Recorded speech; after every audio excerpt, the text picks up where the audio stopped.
श्रीमद्भागवत चतुर्थ स्कंध चतुर्दश अध्याय मैत्रेय वाच।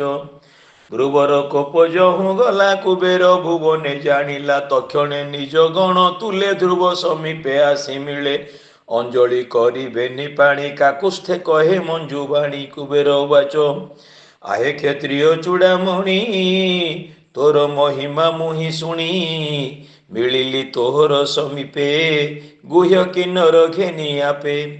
तू जाणु पितामह बोले कोप छाड़िलु रिपु तुले भ्रातृमरणे कोप बही गुह्य कवि नासिलु तुही। केही काहार हंता नहे प्राणी जीवन काल दहे जीव अहंकार बही आत्मा को बोले तू ही मुही। ए नहे ज्ञानीकर मत जाहांकु प्रसन्न अनंत संसार देखे स्वप्न प्राये से मोहे नहे विपर्जये। तोर मंगल हेउ नित्ये गृहे तू चल शुद्ध चिते जा शक्ति माया गुणमयी तही रे थाई जे न थाई से हरि पादे आश्रय करे आत्मा को संसार धरे। तोते मो हृदय अनुराग जे तोर इच्छा बर माग हरि की हृदय परिमाणु तू बर योग्य हेउ तेणु हरि बोल।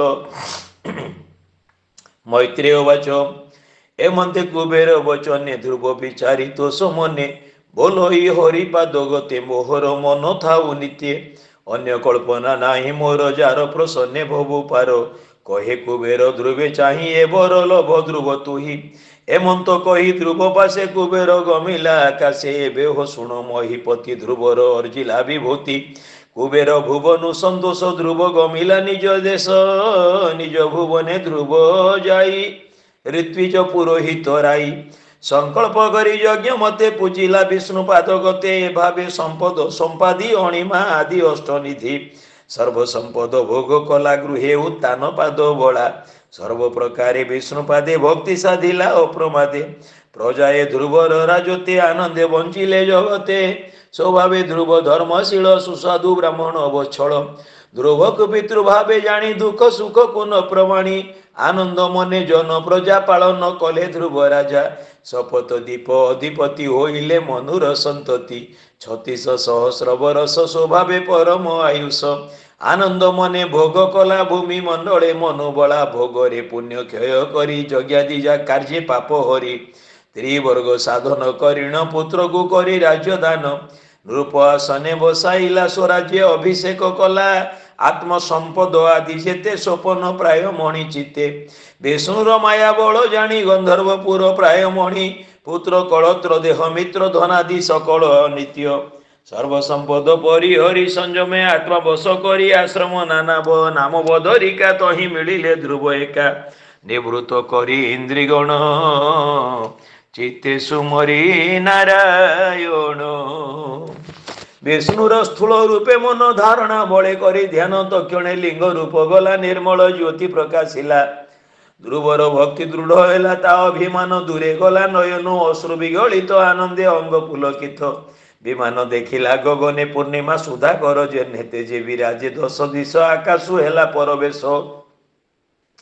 रथे अछंती बेनी दूत गंजंती शशांक आदित्य किशोर तनु श्याम वर्ण अरुण पंकज लोचन। सोहे सुंदर भुज चारि विष्णु आयुध छंदी धरी अंगद किरीट कुंडल हृदय लंबई बनमाल रत्न मेखला कटी माझे मकर कुंडल विराजे। ध्रुव निकटे जाई मिली गगनु खसे कि बिजुली ध्रुव आनंदे तांकु देखी संभ्रमे आसन उपेक्षी। तुंडे गोविंद नाम गाई कपाळे बेनिकर देई नमिला तांको पाद तळे रोम पुलक सृजले। सुनंद नंद पारिषदे तक्षणे मिलिले आनंदे श्रीकृष्ण नाम तुंडे गाई बोलंदी ध्रुव मुख चाही। शुण उत्तान पाद सुत संसारे तु ही भाग्यवंत तु बाळ पंचम बरसे तपे तोषिलु हृषिकेशे। एबे गोविंद आज्ञा शिरे घेनि मिलिलु तो चामुरे ध्रुव पद को नेबु तोते देख कांचन दिव्य रथे। दुर्लभ ध्रुव पद तु ही बने लभिलु तपदाही ए शिशुमार चक्र तुले चंद्र आदित्य ताग मेले तार मेले। नित्य भ्रमंती प्रदक्षिणे पवन रज्जु आकर्षणे। जे पदे तोर पितृजन प्रवेश नहिले भाजन के आन ताहा लभि पारे अनित्य संसार सागरे। अशेष जगत बंदन विष्णु परम पद स्थान एणु ए उत्तम विमान तो से बेसिले भगवान तू एबे बस शिर मने विमान बाहिबु गगने हरिबोल मैत्री वाच एमंते विष्णु दूत बाणी आनंद मने ध्रुव शुणी तक्षणे ध्रुव स्नान सारी नित्य मंगल कर्म करी तदंते अलंकृत हेला मुनि चरणी नमिला मुनि जनक आशीर्वादे जय मंगल वेदना दे विमान प्रदक्षिण करी विष्णुदूत नमस्कार हिरण्यमय रूप धरे सोतेजे दश दिग पुरे गंधर्व चतुर्विध वाद्य दिग पुरीले गीत नादे पुष्प बरसंती हर से विबोधे देखंती आकाशे तक्षणे सुनीतिर कथा स्मरणे ध्रुव मने व्यथा दुखिनी मोहर जननी ताहाकू तेजी मोहि पुणी जीवी मु स्वर्ग को कि रूपे दूते जानिले ता संकल्पे बोइले देख भक्ताग्रणी अग्रे विमाने तो जननी ता शुणी चित्त कला स्थिर से विष्णु भक्तंकर बर सुनीति जननी सहिते बसिले रत्नमय रथे विमान जानते स्वर्ग पथे देवे जे बसी निज रथे ध्रुव को देखी प्रशंसन्ति केवा आनंदे करे स्तुति एमंते पुष्प वृष्टि पथे ग्रह को देखिले अग्रते त्रैलोक्य जिणी दिव्य जाने मुनि की देखिला विमाने मुनि की नवीन आनंदे विजय कला विष्णुपादे से विष्णु पदर महिमा के कही पारे गुण सीमा जे प्राणी शांत समदृश अशेष जंतु विश्वास हरि चरणे चित्त जार सुशांत समबुद्धि तार से प्राणी से पुरे पसंती माया बंधनु निस्तरंती एणु तान पाद सुत विष्णुर परम भगत सकल लोक चूड़ामणि निर्मल बोली ताको गणी से ध्रुव बसिला जे स्थाने ता गुण शुणो सावधाने गभीर बेगे काल चक्रे वायुर सोना अतिरेके ग्रह नक्षत्र तारा गणे भ्रमंती मेधि आकर्षणे तार महिमा जस घोषी विनाश बदे देव ऋषि प्रचेता गण संगे थाई नृत्य करती गीत गाई ध्रुवर जस गुण वृंद से यज्ञ कहती नारद कि पतिव्रताये सुनीति कि बाता सुत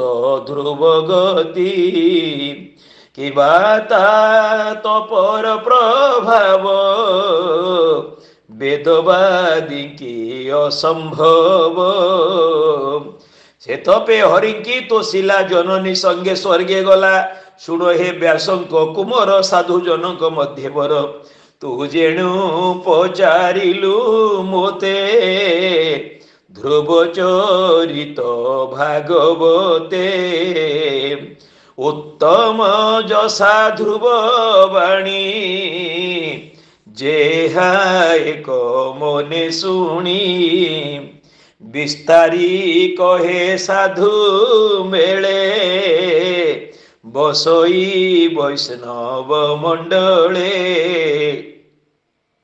जस आयुष धन मान स्वर्गे निवास स्वस्त्ययन विघ्न समूहे नहीं भ्रांति सकल क्लेशु निस्तरन्ति विष्णु समीपे प्रातः काले गोविंद भक्ति भाव भोले पूर्णिमा अमावास्या दिने द्वादशी श्रवणा विधाने दिवस क्षय व्यतिपाते संक्रांति अर्कवार जुते श्रद्धा पूर्वक जे पढ़ंती अथवा श्रवणे शुणंती ज्ञान संतोष प्राणीकर चतुर वर्ग नहे दूर सकाम चित्ते चिंते जेबे शुणंती धन पुत्र लभे कूले सुपुत्र हुए जात से गुणे से शुणे जे शुणे ध्रुवर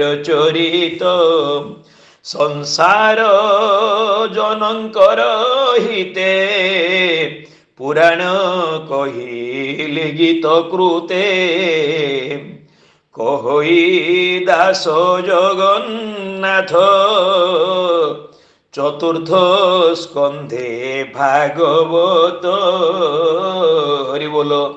इति श्रीमद्भागवते महापुराणे पारमहंस्यां संहितायां चतुर्थ स्कंधे ध्रुवचरितं नाम चतुर्दशाध्याय पंचदश अध्याय सुतोवाच।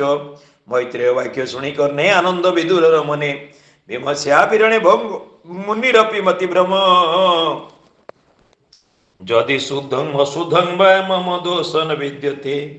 ओं नमो भगवते वासुदेवाय ओं नमो भगवते पुरुषोत्तमाय ओं नमो भगवते नारायणाय हरि ओम तत्सत्।